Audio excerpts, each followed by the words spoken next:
C'était au tout début du carême, étaient réunis à la maison paroissiale une cinquantaine de jeunes de 13 ans pour une journée de préparation à leur confirmation. Je suis venu avec un petit timbre-poste ordinaire. Je le leur ai présenté en leur faisant le pari que je pouvais faire tenir toute la Bible, toute la religion chrétienne, toute la foi chrétienne, toutes nos raisons de pratiquer la morale chrétienne sur une surface de papier grande comme le dos d'un timbre-poste. Que fallait-il écrire pour trouver ce résumé? Alors, un m'a proposé liberté, égalité, fraternité. Je pense qu'il n'avait pas bien compris la question et qu'il cherchait à me dire ce qu'il y avait écrit quelquefois sur un timbre français. Un autre m'a dit, eh bien, croire en Dieu. Alors, sommes-nous les seuls à croire en Dieu? Bien sûr que non. Un autre a dit, il suffit d'aimer. Je lui ai dit, tu es allé à l'essentiel, mais on aurait peut-être pu le trouver sans être chrétien. Et quantité de personnes ne se reconnaissent pas chrétiennes, mais s'exercent à aimer. Un autre m'a dit, Père, Fils et Saint-Esprit. Ah, j'ai dit oui, c'est vrai, nous sommes les seuls à connaître le mystère de la Sainte Trinité. Mais d'où le sortons-nous? Sur quoi nous appuyons-nous pour croire en la Trinité? En fait, l'originalité de la foi chrétienne tient dans ces trois mots, Jésus est ressuscité. Un événement qui est historique et qui en même temps dépasse l'histoire. Comme le cerisier est contenu tout entier dans le petit noyau de cerise ou comme le pommier est contenu dans le petit pépin de pomme, toute notre foi est contenue dans cet événement, ces trois mots. Pour être complet, il faut ajouter « et il nous ressuscitera ». Jésus est ressuscité et il nous ressuscitera. Alors justement, est-il raisonnable de croire qu'un jour, il nous ressuscitera? À cela, on peut faire remarquer qu'un scénariste d'un grand film à succès a bien imaginé, vraisemblable un jour, que des savants pourraient reconstituer un dinosaure à partir d'un minuscule fragment d'ADN contenant tout son patrimoine génétique. Alors, ce qui ne semble pas invraisemblable à la science, on peut dire que pour Dieu, c'est probablement aussi possible, à partir de la poussière des morts, de nous donner notre corps glorieux, notre corps spirituel, comme dit saint Paul. Mais en fait, le croyant ne cherche pas tellement des raisons, des preuves scientifiques, il croit Dieu. Et ce secret de la révélation ne pouvait pas monter à notre esprit, il ne pouvait nous être que révélé. On avait bien imaginé une survie de l'âme et même l'immortalité de l'âme, mais que notre corps ait part au salut, cela ne pouvait être que révélé par Dieu. Mais est-ce que la résurrection de Jésus ne nous intéresse-t-elle que pour notre destinée? Bien sûr que non. À Pâques 2010, le Saint-Père, pour son homélie, est parti d'un constat que la médecine cherche à prolonger de plus en plus la vie et la qualité de vie. Le pape s'est interrogé, est-ce que c'est un rêve intéressant de prolonger indéfiniment la vie?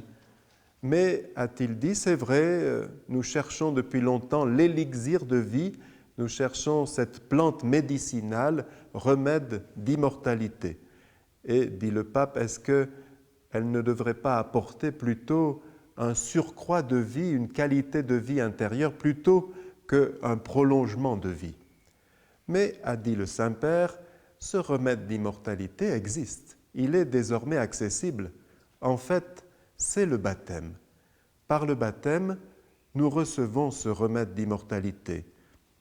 Et le pape a reconnu que c'était un processus assez mystérieux, mais nous pouvons en dire quelque chose à partir de ce que nous dit saint Paul sur le dépouillement nécessaire du vieil homme. Il faut que le vieil homme en nous quitte ses vêtements pour revêtir l'habit de lumière, les vêtements du ressuscité. Alors, que sont ces vêtements du vieil homme? Eh bien, nous en avons la liste dans le verset 19 de l'Épître aux Galates au chapitre 5.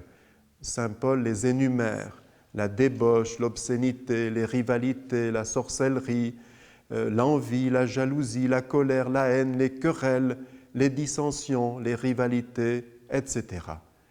Et que sont ces habits neufs que le Saint-Esprit nous permet de prendre, de nous vêtir?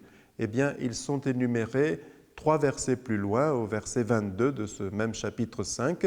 Ce sont l'amour, la bonté, la bienveillance, la confiance, la maîtrise de soi, l'humilité, la joie, la paix, etc.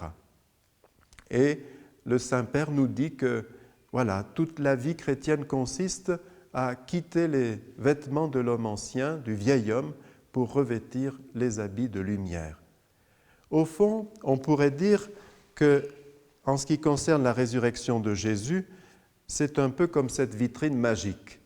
C'est-à-dire que là, nous voyons les contours du Christ et nous pouvons dire que beaucoup s'inspirent de l'Évangile et reconnaissent en Jésus un grand homme important pour l'humanité qui nous invite à pardonner à nos ennemis, à rechercher ce que nous aimons qu'on nous fasse pour le faire aux autres, à être les bons samaritains, etc., etc., des apports immenses de Jésus à l'humanité.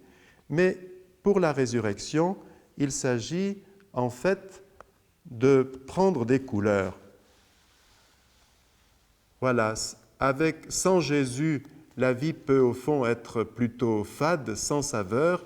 Avec Jésus, tout se revêt de lumière. Voilà pour la résurrection de Jésus. Regardez, toute la création même est intéressée par cet événement. Ce papillon, nous en distinguons les beaux contours, la belle symétrie, mais avouons qu'il est tout de même mieux lorsqu'il prend des couleurs.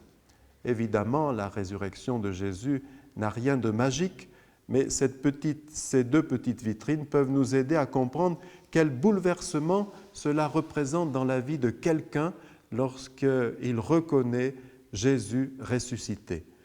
Un ami qui est musicien, lui, a une autre comparaison qui lui parle, vu son charisme et ses talents de musicien. Il dit, quand vous avez une portée de musique, je peux jouer la mélodie qui est inscrite dessus, je peux l'exécuter, la faire vivre, mais si je change la clé de sol par une clé de fa, les notes restent à la même place, elles ne changent pas, mais la mélodie n'a plus rien à voir. Combien de convertis le disent? Ma vie reste la même, j'ai les problèmes que je connaissais, les soucis, les peines, les joies, mais tout est radicalement transformé. Il y a une hiérarchie dans les priorités désormais, il y a l'essentiel et il y a le secondaire. Oui, cet élixir de vie existe, cette plante médicinale, ce remède d'immortalité existe, c'est Jésus, l'arbre de vie. Plus nous nous conformerons à lui et plus nous serons revêtus de sa lumière.